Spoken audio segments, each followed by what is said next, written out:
Yes class 11th welcome to simply commerce once again. आज हम करेंगे इस वीडियो में ओन फंड, और ओन फंड में से सबसे इम्पॉर्टेंट चीज़ दैट इज़ इक्विटी शेयर्स। तो आज हम पढ़ेंगे इक्विटी शेयर्स क्या होते हैं, उसके फीचर्स के बारे में पढ़ेंगे और थोड़ी बहुत उसकी मेरिट्स के बारे में भी जानेंगे। तो चलिए स्टार्ट करते हैं।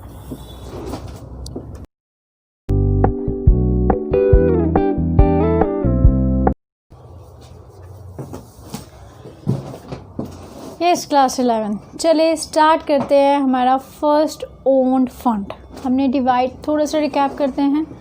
हमने किया था कि types of sources of business finance, या कितने टाइप के सोर्सेज ऑफ बिजनेस फाइनेंस होते हैं, 2 टाइप्स में हमने देखा था, owned fund and borrowed fund. और ओन फंड में हमने देखा कि इसके भी डिफरेंट सोर्सेज होते हैं। तो ओन फंड में सबसे पहले हम करने वाले हैं शेयर्स। शेयर्स हमने लास्ट वीडियो में पढ़ा, और शेयर्स के 2 टाइप्स होते हैं, equity share and preference shares. तो आज हम करने वाले हैं इक्विटी शेयर को बहुत अच्छी तरह से, राइट। तो चलिए स्टार्ट करते हैं इक्विटी शेयर। इक्विटी शेयर का मीनिंग कैसे लिखेंगे, कंपेयर करेंगे इसको प्रेफरेंस शेयर से और इसका मीनिंग लिख देंगे। मैंने आपको लास्ट वीडियो में समझाया था कि प्रेफरेंस शेयर वो शेयर होते हैं जिनको प्रेफरेंशियल राइट मिलता है at the time of getting dividend, dividend get करने में, और दूसरी बात जब कंपनी वाइंड अप हो रही हो तो उनकी कैपिटल भी इक्विटी शेयर से पहले उनको वापसी की जाती है। तो ऐसा करते हैं, इसी को ही मैं इक्विटी के मीनिंग में यूज़ कर लेती हूँ। और मैं ये कहती हूँ कि इक्विटी शेयर्स वो शेयर्स होते हैं जिनको डिविडेंड सबसे लास्ट में दिया जाता है। अब उन बच्चों के लिए जिनको नहीं पता कि डिविडेंड क्या है, वो फर्स्ट टाइम वीडियो देख रहे हैं, तो डिविडेंड क्या होता है बेटा, जब आप शेयर्स खरीदते हैं बिजनेस के, तो इसका मतलब आपने पैसे दिए हैं, इन्वेस्ट किया है पैसों को, तो उसके बदले में भी तो कुछ ना कुछ मिलता है। जैसे आप बैंक में क्या करते हैं, बैंक में हमने पैसे जमा कराते हैं, तो उसके बदले में बैंक आपको क्या देता है, इंटरेस्ट देता है। ऐसे ही जब आप अपने पैसे इन्वेस्ट करते हैं या शेयर्स खरीदते हैं कंपनी के, तो कंपनी आपको रिटर्न में क्या देती है, हर साल डिविडेंड देती है। जैसे इसका प्रॉफिट होगा तो उसमें से आपको डिविडेंड दे दिया जाता है, वो आपका रिटर्न है। आप एक तरह से इसको इंटरेस्ट भी मान सकते हैं, लेकिन हमेशा हम जो वर्ड यूज़ करेंगे वो वर्ड यूज़ करेंगे डिविडेंड। शेयर्स के टाइम में हमेशा जब भी हम शेयर्स बोलेंगे तो उसको रिटर्न में क्या मिलता है, डिविडेंड मिलता है, राइट। तो चलिए अब मैं थोड़ा सा रिवर्स पे आती हूँ, और मैं ये कहूँगी कि इक्विटी शेयर्स वो शेयर्स होते हैं जिनको प्रेफरेंस शेयर के बाद डिविडेंड मिलता है, and secondly eight the time of winding up situation of the company, जब कंपनी वाइंड अप हो रही होगी, ख़त्म हो रही होगी, तो उस टाइम भी उनको प्रेफरेंस शेयर्स के बाद पैसे दिए जाते हैं वापसी कंपनी के द्वारा। तो चलिए इसका मीनिंग पढ़ते हैं।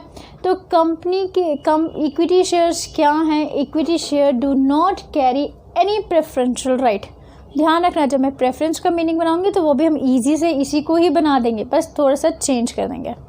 तो they do not carry any preferential right in payment of annual dividend. जो हर साल डिविडेंड दिया जाता है उनमें भी उसको कोई प्रेफरेंशियल राइट नहीं गेट है। तो फिर किसको गेट है, वो प्रेफरेंस शेयर्स को गेट है, ठीक है, वो प्रेफरेंस शेयर्स को मिलता है। और then in repayment of their capital, जब वापसी सबको कैपिटल की जा रही है, कंपनी वाइंड अप हो गई, सबको पैसे उनके वापसी दिए जा रहे हैं, तो भी इनको कोई प्रेफरेंशियल राइट नहीं है। तो कई बार आप कई बुक्स में देखते हैं तो एक सिंपल सा अकॉर्डिंग टू एक्ट जो इसका मीनिंग लिखा होता है, तो ये लिखा होता है equity share are those shares which are not preference shares. उसी को ही हमने एलाबोरेट कर दिया, उसी को एक बड़ा करके बता दिया है। तो ये है हमारे इक्विटी शेयर्स। अब इसके फीचर्स, तो फीचर्स में हम बहुत सी चीज़ें तो वैसे भी कर चुके हैं, एक बार फिर से पढ़ते हैं। इक्विटी शेयर होल्डर्स, मैंने आपको समझाया था लास्ट वीडियो में, they are the owners of the company. Equity share holders क्या हैं, they are called the owners of the company, क्योंकि वही लोग हैं जिन्होंने कैपिटल प्रोवाइड करवाई है कंपनी को, और उन्हीं के पैसे से कंपनी चल रही है। तो इसीलिए equity share holders are the owners of the company. 1 mark question, very important question. Then second, और क्या, सेकेंड हम ये कहेंगे कि इक्विटी शेयर होल्डर्स को कभी भी एक डेफिनेट रेट पर डिविडेंड नहीं मिलता। अब देखो एक सिंपल सी बात है, अगर मैं बैंक में कोई भी अमाउंट डिपॉजिट करवाती हूँ तो बैंक मुझे कहेगा कि यस हम आपको 4% ऑफ इंटरेस्ट देंगे, 4% इंटरेस्ट। किसी और को मैं कराती हूँ, किसी को लोन देती हूँ, तो मैं उससे कहूँगी ठीक है मैं 6% ऑफ इंटरेस्ट आपसे लूँगी। मतलब सब कुछ प्री डिसाइडेड रहता है। अगर हम किसी को पैसे देते हैं तो क्या इंटरेस्ट लेना है या क्या इंटरेस्ट हमें देना है, अगर किसी से पैसे लिए हैं तो वो सब कुछ प्री डिसाइडेड है। लेकिन इक्विटी शेयर होल्डर्स को जो डिविडेंड देना है कंपनी को वो प्री डिसाइडेड नहीं है, उसके लिए कोई भी इंटरेस्ट रेट फिक्स नहीं है। कंपनी को जब लगेगा कि इक्विटी शेयर होल्डर्स को डिविडेंड देना चाहिए तो वो दे देगी, और उसको लगता है कि नहीं उसको पैसे की ज़रूरत है तो वो हो सकता है किसी साल इनको डिविडेंड ना भी दे। मतलब इक्विटी शेयर होल्डर्स रिस्क में रहते हैं। अगर कंपनी चाहेगी तो इनको डिविडेंड दे देगी, नहीं चाहेगी तो नहीं देगी। कितना देगी ये भी फिक्स नहीं है, कई बार वो बहुत ज़्यादा दे देगी और कई बार बिल्कुल कम दे देगी। मतलब मैं ये कहना चाहती हूँ कि इक्विटी शेयर होल्डर्स का रिटर्न फिक्स नहीं है। इनको कितना डिविडेंड मिलेगा ये भी फिक्स नहीं है, मिलेगा या नहीं मिलेगा ये भी फिक्स नहीं है। मतलब इनका जो डिविडेंड है वो डिपेंड करता है कंपनी पे। कंपनी कितना देगी, कैसे देगी, कब देगी, तो सारा कुछ कंपनी पे डिपेंड करता है, राइट। तो इसीलिए हम कहते हैं कि dividend is not fixed on equity shares. Equity share पे कोई भी डिविडेंड फिक्स नहीं है, इनका रिटर्न फिक्स नहीं है। Then third, right to vote and participation in the management of the business. तो हमें पता ही है ओनर्स हैं, नेचुरली जो भी ओनर्स हैं वो तो उनको तो वोटिंग राइट मिलेगा ही, वोटिंग राइट मिलेगा ही। वोटिंग राइट का मतलब कोई भी इम्पॉर्टेंट डिसीज़न हो रहा होगा और जब वोटिंग होगी तो शेयर होल्डर्स को भी बुलाया जाएगा। सिर्फ इक्विटी शेयर होल्डर्स की बात हो रही है, प्रेफरेंस शेयर होल्डर्स की नहीं। तो सिर्फ इक्विटी शेयर होल्डर्स को बुलाया जाएगा, उनकी भी राय पूछी जाएगी, वोटिंग होगी तो वो भी पार्टिसिपेट करेंगे उस वोटिंग में, वो भी अपनी एडवाइस देंगे। मतलब क्योंकि वो ओनर ऑफ द बिजनेस हैं इसीलिए उनको राइट है वोट देने का इम्पोर्टेंट मैटर्स में और साथ में मैनेजमेंट में पार्टिसिपेट करने का भी। They are the owners of the company, इसीलिए उनको ये राइट है, ध्यान रखना। लेकिन प्रेफरेंस शेयर होल्डर जब हम पढ़ेंगे, प्रेफरेंस शेयर्स पढ़ेंगे तो उनको ऐसा कोई भी राइट नहीं है क्योंकि वो कंपनी के ओनर ही नहीं है। लेकिन इनको वोट देने का भी राइट है और बिज़नेस में मैनेजमेंट देखने का कि बिज़नेस कैसे चल रहा है, क्या सही चल रहा है, नहीं चल रहा है, क्या कमी है क्या नहीं, इसमें भी बोलने का अधिकार है। The next is liability is limited to the extent of capital contributed by them। अब हम पढ़ते आए हैं चैप्टर 2 में, हमने किया था चैप्टर 2 जिसमें हमने डिफरेंट टाइप्स ऑफ बिजनेस किए थे। तो उसमें हमने कहा था कि कई बिजनेस की लायबिलिटी लिमिटेड होती है, कई की अनलिमिटेड होती है। लिमिटेड का मतलब क्या था? लिमिटेड लायबिलिटी का मतलब ये होता है कि जो लायबिलिटी है केवल उनके द्वारा दिए गए पैसे तक ही लिमिटेड है, उनकी प्राइवेट प्रॉपर्टी को यूज़ नहीं कर सकते, तो ये होता है लिमिटेड लायबिलिटी। अनलिमिटेड लायबिलिटी जब मैं कहूँ तो क्या होता है? तो अनलिमिटेड लायबिलिटी का मतलब ये है कि अगर मेरे बिज़नेस में लॉस हो जाता है तो मेरा पैसा तो यूज़ करेंगे ही बिज़नेस का ही, साथ में मेरी प्राइवेट प्रॉपर्टी भी यूज़ कर सकते हैं। मेरी कोई लैंड है, मेरा कोई प्लॉट है, मेरा कोई घर है, मेरी कोई कार है, तो उसको भी बेच के मेरा पैसा चुकाया जाएगा, लोन चुकाया जाएगा। तो अगर वो मेरी प्राइवेट प्रॉपर्टी को यूज़ कर सकते हैं तो ऐसे में क्या है? अनलिमिटेड लायबिलिटी कहलाई जाती है बिज़नेस की। और अगर सिर्फ बिज़नेस के पैसे तक ही लिमिटेड है उनकी लायबिलिटी तो इसमें कहा जाता है कि एक बिजनेसमैन की लायबिलिटी लिमिटेड है, राइट। मतलब उनकी प्राइवेट प्रॉपर्टी को कोई भी टच नहीं कर सकता है, चाहे कितना भी लॉस क्यों ना हो जाए या लॉस कवर ना भी हो पाए तो भी उनकी प्राइवेट प्रॉपर्टी को टच नहीं कर सकते। अब यहाँ पर पढ़ते हैं तो यहाँ पर भी लायबिलिटी है, बट लेकिन यहाँ पर किसकी लायबिलिटी है? ओनर्स की। ओनर्स कौन है? Equity share holders. तो अब कुल मिला के हम पढ़ रहे हैं कि ओनर्स की लायबिलिटी कहाँ तक लिमिटेड है या अनलिमिटेड है। तो हम ये कहेंगे जो ओनर्स हैं मतलब कंपनी के इक्विटी शेयर होल्डर्स हैं, उनकी लायबिलिटी भी लिमिटेड है। मतलब कहाँ तक लिमिटेड है? मतलब ये कि उनकी जो लायबिलिटी है limited to the extent of their capital. जैसे कि एग्जांपल समझो, मैं कंपनी के शेयर होल्डर हूँ और मैंने कंपनी के इक्विटी शेयर्स खरीद रखे हैं, इसका मतलब मैं कंपनी की ओनर काउंट होंगी, मतलब मैं कंपनी की ओनर हूँ। अब मेरी लायबिलिटी कितनी लिमिटेड है? अगर मैंने कंपनी के 10 शेयर्स खरीद रखे हैं, ध्यान से बेटा, कंपनी के मैंने 10 शेयर्स खरीद रखे हैं और हर एक शेयर 10 रुपीज़ का है, ठीक है। तो इसका मतलब मुझे कंपनी को कितने रुपए देने हैं? 100 रुपये या फिर 100 रुपीज़ देने हैं, क्योंकि 10 शेयर खरीद रखे हैं। मैं तो 10 शेयर की मालिक हूँ, तो 10 शेयर की ओनर हूँ, तो 10 शेयर खरीद रखे हैं और उसमें मुझे 10 रुपये देने हैं, तो इसका मतलब 100 रुपये देने हैं। तो ध्यान रखेंगे कि कंपनी के इक्विटी शेयर होल्डर्स की लायबिलिटी केवल उनके द्वारा दी गई कैपिटल तक ही लिमिटेड है। मतलब अगर कंपनी बहुत ही ज़्यादा फाइनेंशियल डिस्टर्बेंस में आ जाती है, फाइनेंशियल प्रॉब्लम हो जाती है, इवन वाइंड अप की सिचुएशन में आ रही है, पैसा चाहिए, तो भी वो मुझसे 100 रुपये से ज़्यादा पैसा नहीं मांग सकती, क्योंकि मेरी जो कैपिटल है, जो बिज़नेस में इन्वेस्टेड है, वो एक्चुअली 100 रुपये तक की है, क्योंकि मैंने 100 रुपये तक के ही शेयर्स खरीदे हैं। इसीलिए कहा जाता है कि इक्विटी शेयर होल्डर्स की लायबिलिटी उनके द्वारा दी गई कैपिटल तक ही लिमिटेड होती है, उससे ज़्यादा कंपनी कभी भी उनसे पैसा नहीं मांग सकते हैं। तो इसलिए हम कहते हैं कि उनकी लायबिलिटी क्या है? लिमिटेड है। ओनर्स की लायबिलिटी लिमिटेड है।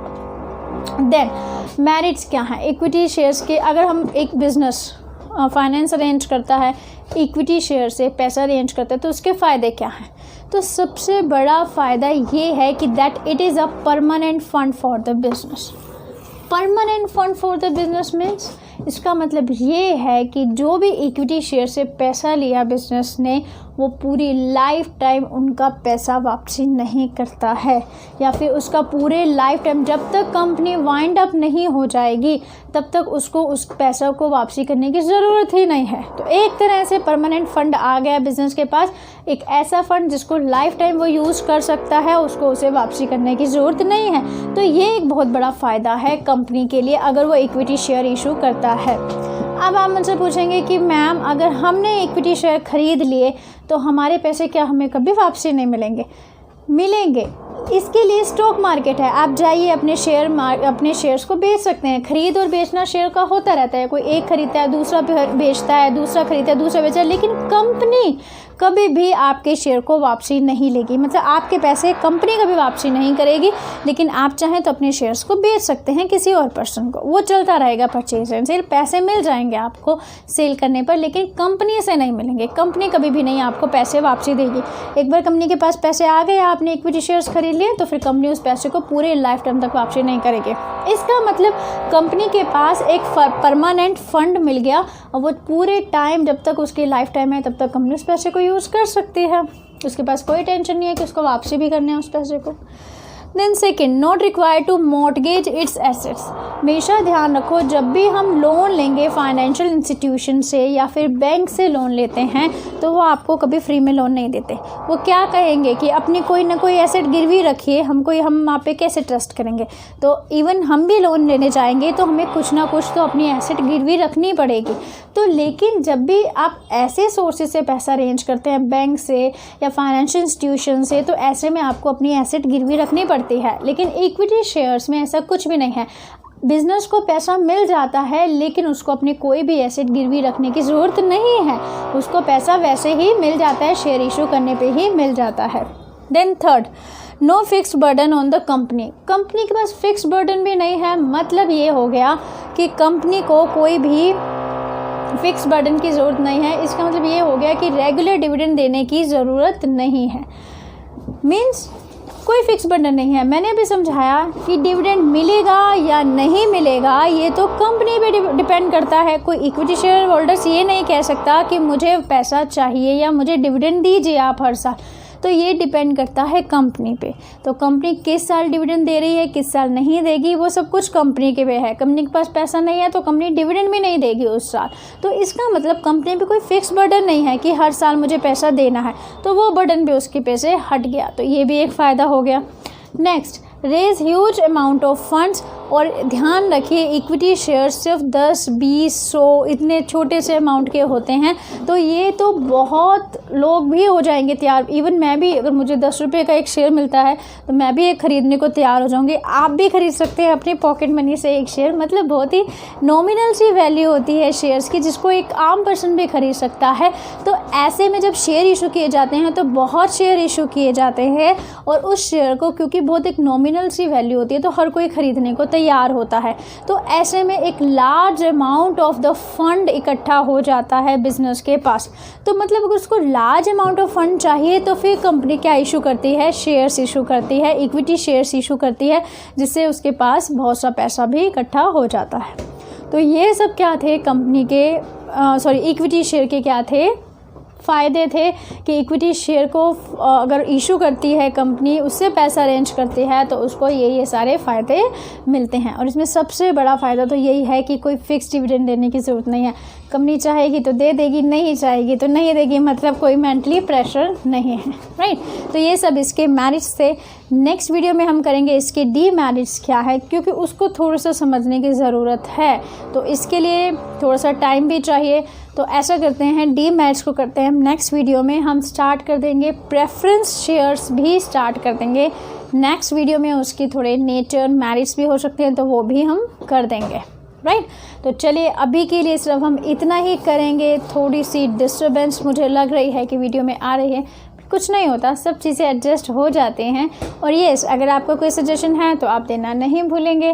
पसंद आई है तो आप लाइक भी करेंगे, चीज़ें समझ में आई हैं तो लाइक भी करेंगे और सब्सक्राइब भी करेंगे। और अगर किसी को ज़रूरत है इस टॉपिक को समझने की तो उसको आप शेयर भी कीजिए, right. And last, thanks for watching.